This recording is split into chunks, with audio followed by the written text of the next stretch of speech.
Gérald Darmanin se voyait déjà en haut de l'affiche. À la place d'Elisabeth Borne en tant que Premier ministre.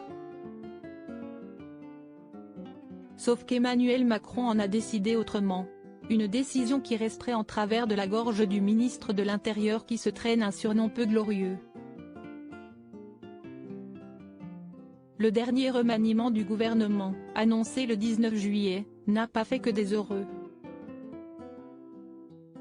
Si Gabriel Attal a pris du galon à seulement 34 ans, en héritant du ministère de l'Éducation au profit de son très discret prédécesseur Pape Ndiaye, Gérald Darmanin ferait partie des grands déçus. Le ministre de l'Intérieur et des Outre-mer de 40 ans, marié à Rose-Marie de Villers et papa de 2 enfants, Maximilien et Alec, nourrissait l'espoir de prendre la place d'Elisabeth Borne au poste de Premier ministre. Un espoir qui serait contrarié puisqu'Emmanuel Macron a finalement choisi de ne rien changer. Pas de déménagement donc à Matignon pour Gérald Darmanin, qui entretient une relation complexe avec le président de la République. Une relation à laquelle s'intéresse le Parisien ce dimanche 6 août 2023.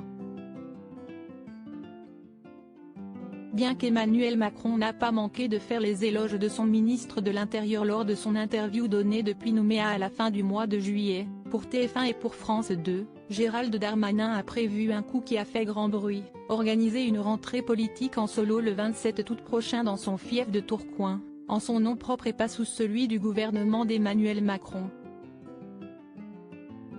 Une réponse politique sur le thème si est fini le garçon bien élevé, commente un ministre auprès du Parisien alors que Gérald Darmanin a assuré à La Voix du Nord avoir averti le chef de l'État en amont. Cette relation complexe entre Emmanuel Macron et Gérald Darmanin se traduit par des annonces individualistes de ce genre mais aussi par des privilèges d'ordre un peu plus privé.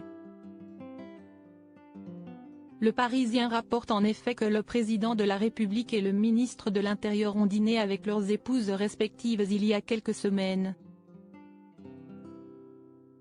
Une chose est sûre, Elisabeth Borne protège ardemment son territoire et ne se laisse pas faire. Le jour de la confirmation du remaniement ne le mettant pas en valeur, Gérald Darmanin aurait tenté d'esquiver un point presse sur la sécurité routière. Bien tenté mais la première ministre ne l'entendait pas de cette oreille. Si, on va faire le point presse ensemble, lui aurait-elle lancé, se montrant insistante.